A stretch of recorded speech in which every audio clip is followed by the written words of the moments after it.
ایک خاتون نے اپنی ایک سہیلی کا مسئلہ لکھا ہے، وہ کہتے ہیں کہ اس نے ڈائریکٹ تو آپ سے سوال کرنا مناسب نہیں سمجھا، میں ہی اس کا مسئلہ آپ کے سامنے رکھ دیتی ہوں۔ مسئلہ یہ ہے کہ میری وہ سہیلی اپنے دیور کو پسند کرنے لگی ہے جبکہ اس کا شوہر بھی موجود ہے۔ ایسی صورت میں وہ چاہتی ہے کہ اپنے شوہر سے طلاق لے کر دیور کے ساتھ نکاح کر لے، جبکہ دیور بھی اس بات پر رضامند ہے لیکن شوہر اس بات سے بے خبر ہے۔ ایسی صورت میں کیا کیا جائے؟ کیا آپ اس معاشرتی بے ربطگی اور اس طرح کی چیزوں کو کس نگاہ سے دیکھتے ہیں؟ اسلام اس قسم کی اجازت دیتا ہے کہ دیوروں کے ساتھ روابط بڑھائے جائیں اور بعد میں شوہروں سے طلاقیں لے کر ان کے ساتھ شادیاں کی جائیں؟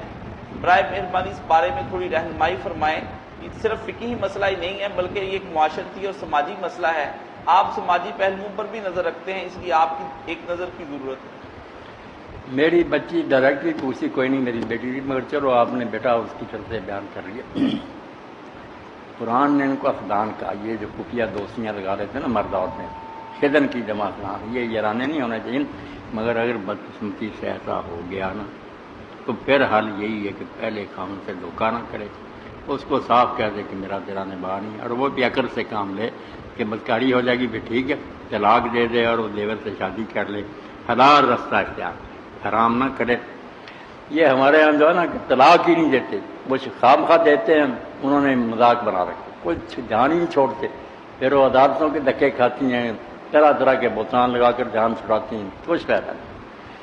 سب سے پہلے جس عورت نے طلاق لی ہے نا، آپ کہہ کر، وہ جمیلہ ہے، جو عبداللہ بن ابی تھا نا رئیس المنافقین، مدینہ کا سردار ہی تھا، منافق تو لگے، اس کی بہن تھی وہ، اس نے رسول اللہ سے کہا کہ اللہ کے رسول، میرا جو خامن ہے نا، خامن بہت اعلیٰ درجے کا تھا، ثابت بن قیس حضور کا خطیب تھا، جب کافر آتے تھے نا قبیلے، ان کے شاعر ہوتے تھے، خطیب ہوتے تھے، لیکچرار، اپنے اپنے قبیلے کے وہ مناقب اور شانیں بیان کرتے تھے، مقابلے میں پھر ثابت کھڑے ہوتے تھے، یہ لیکچرار تھے اسلام کے، جو اسلام کی قومی حضور بڑی تعریف کرتے تھے۔ اس کی بیوی تھی، اس نے کہا ثابت کے دین اور اخلاق پر مجھے کوئی اعتراض نہیں، مگر دوسرے لوگوں کے مقابلے میں اتنا بدشکل نظر آیا، لوگ بھی آ رہے تھے، وہ بھی ان میں تو میں نے دیکھا، ان کے مقابلے میں اس کی شکل اتنی ناپسند آئی کہ جب وہ میرے قریب آیا تھا، اگر اللہ کا خوف نہ ہوتا تو میں نے اس کے منہ پر تھوک دیا، اتنی نفرت کیا ظاہر کی۔ تو ساتھ ہی اس نے کہا، مومن تھی نا، آگے سوال تھا کہ گناہ کرتے رہو مومن نسبت کیا؟ نہیں، اس نے کہا انی اکرہ الکفر فی الایمان، میں ایمان رکھتے ہوئے کافر ہونے سے ڈرتی ہوں، کہ رہوں گی مومن کہلاتی، ہو جاؤں گی کافر، گناہ ہو گیا۔ کیسا مسئلہ اس نے بیان کہ مومن مومن نہیں رہتا جب وہ یہ جرم کرتا۔ حضور نے ثابت کو بلا کر کہا کہ جو باغ تم نے دیا تھا نا نہر میں، اپنا باغ وصولو، خد سبیلا، راستے سے ہٹ جاؤ، چھوڑو اس کا راستہ، طلاق دلوا دی، پہلا خلا ہے اسلام۔ اسی لیے مولوی صاحب لکھتے ہیں اور نسائیات والی، کوئی عدالت اس کی نہیں مکلف کے پوچھے کیوں خلا لے رہی، جو جج یہ پوچھتا بالکل جھوٹا، اور وکیل جو بحثیں کر رہے غلط ہے، جھوٹے عذر بنائے گی، بہانے، یہ وجہ، وہ صفائیاں دیتا رہے گا، اتنا ہی کافی ہے۔ اس نے کہا مجھے نفرت ہوگی، میں اس کے گھر میں نہیں رہنا چاہتا، اللہ اللہ خیر کرے۔ اس پر تسلی کر سکتا جج، کچھ مہلت دے، صلح کی کوشش کرے، مگر اس بحث میں کہ تیرا بہانہ ٹھیک ہے یا نہیں،